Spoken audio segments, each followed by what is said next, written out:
I'd like to welcome Nick Kaznasik as well, who is Dimitra's producer? Producer, yep, engineer, sound designer. So how long have you been in the business, Nick? I have been producing for almost 10 years now.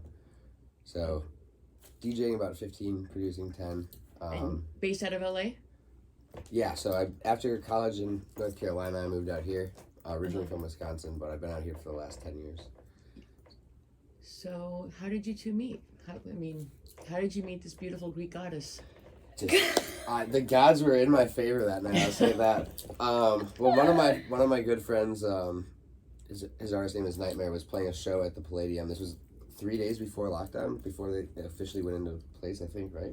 It was the last show at the Hollywood Palladium before the world shut down. Yeah, So what, it must have been, March 11th or something like that? I think it sounds exactly right, yeah. Yeah, trust me, I know those dates because I had a show that I had to cancel because of pandemic. So I just happened to see her backstage and got her information, and because of COVID, we were talking on Instagram. Well, I told him I'm a vocalist, that I had a Christmas album out. He I really love likes Christmas music, and he was all about true. it, and then we decided to collaborate.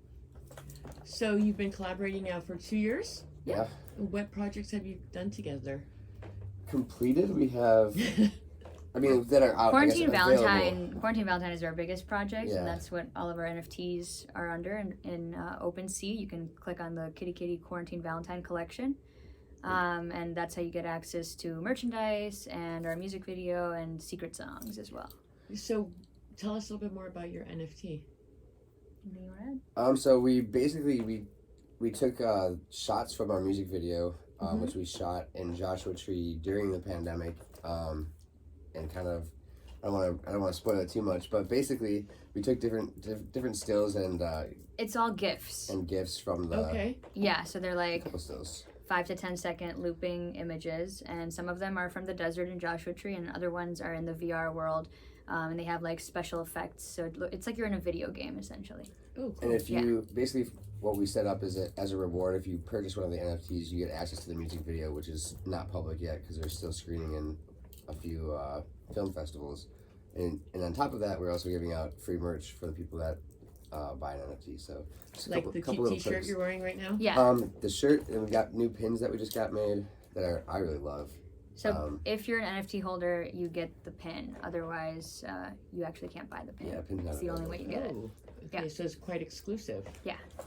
Interesting. I kind of like that. It seems like NFTs have become a new thing right now, and it's kind of people I've noticed are like excited because it's kind of like being part of a secret society and And this way, I feel like by giving something a physical item, it adds incentive to someone buying it in the first place, and it just makes it more worth their value. So they have something physical plus the digital. Yeah, I agree. I like the physical part of it, having something attached to an NFT. Exactly. So besides going to Greece for the next music video, what else do you guys have coming up? We Made It is coming out tonight, and that's going to be our big single, ending summer with a bang. And then we have one more single planned for late fall. I think it's going to be called Ice on My Neck. So we have Quarantine Valentine, which kind of describes what everybody was going through pandemic-wise. We Made It, and Why Don't You Stay? Yeah, Why Don't You Stay was released in April. Yep. Yeah. And that's also available Apple Music and all that? Yep. All the streaming platforms all over the world. Yeah. Anywhere music is Spotify, Deezer, yeah. Cool. Tidal. I think we're on Tidal. So we've got you guys doing film, we have music, NFTs. If you were to able to have one dream come true, what would it be? Ooh, it's a hard one. It's a big question. Play the Hollywood Bowl. Oh, well, I'll work on that. Yeah. I would love to get a nice big festival set up that is 100% focused on donating the money to charity instead of like pussyfooting around it, and not, you know what I mean, just really try to push people to be better and give more, because they have the means to do it. There's just not really a place or a way for them to right now. So I'd like to get that set up. That's my big goal. That's your big goal? So, One day.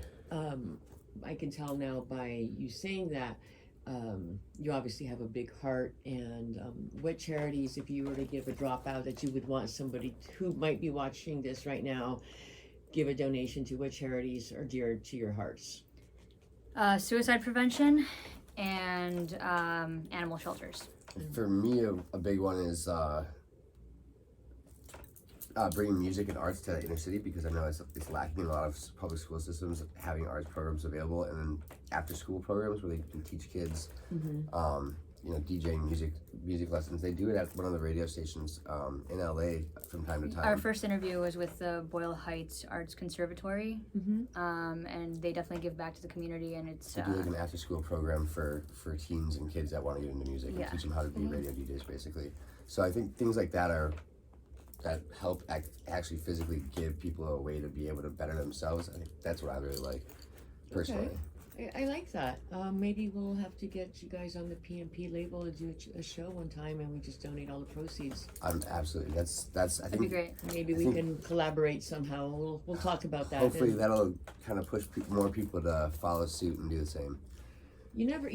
I feel that, me personally, music does touch the soul in ways that sometimes, words, reading might not be able to. So I think you're onto something with music actually affecting people. So, and I think it's really heartwarming to see that you want to, give back. I love that. I totally love that. So, we'll talk to our people at Greek AF, and we'll collaborate on something in the future. Awesome. Well, is there anything else you two would like to share? I think that's it. Keep your eyes out. We'll be touring soon. Follow us on Instagram. And Kite. so you're going to be going to Greece, so say hi. If you see anybody local wants to jump in on a music video, we'll just say go for it, right? Absolutely. Watch out for that head back there. Is that head going to be going? Oh yeah. It'll be in the music video, yeah. Or at least Come that's with the us to plan. Greece. Like marshmallow? Yes. It's very similar, yes. Nice. Well, thank you both so much for giving me your valuable time. I know you guys are getting ready for releases, new projects, and allowing us the opportunity to interview you and see what's going on. I do wish you both lots of success. We will be following you in everything that you do. Give us your Instagram handles and all your social media. Personal, Dimitra Korri, Dimitra Korri, and then Kitty is KITTEHX, KITTEH, Kite. And then my personal one is Koozblah, KOOZBLAH, for everything, all social media. Excellent.